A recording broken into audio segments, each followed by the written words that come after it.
Have you ever felt like someone was watching you, even when you were completely alone? That weird chill down your spine. The shadow you saw just moved. The voice you almost heard. It's not just your imagination. Your brain is wired to detect agents, beings with goals, intentions, and minds, even when there's no one there. It is one of evolution's oldest tricks, and probably is why we see faces in clouds, feel haunted in empty rooms, and sometimes even believe in the supernatural.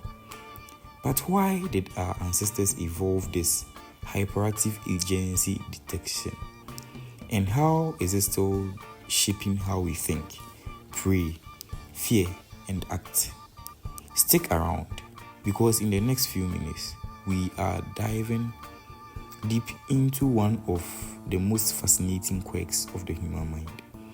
And it might just change how you see the world around you.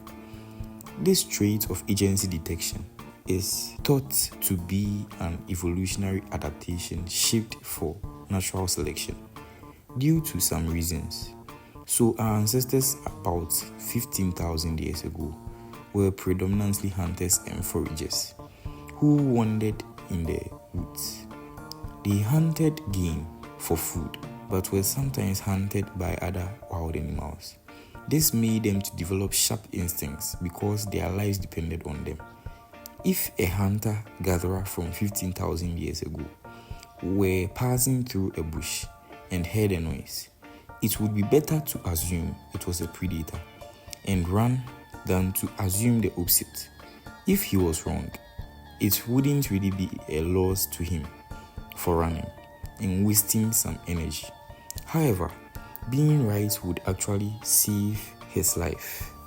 In other words, it was better to be safe than sorry.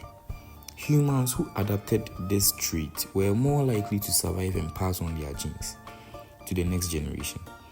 This led to the passing on of this trait to humans and leading to its survival up to today. I hope you now understand why humans naturally tend to see intelligent agents behind everything. See you in the next video.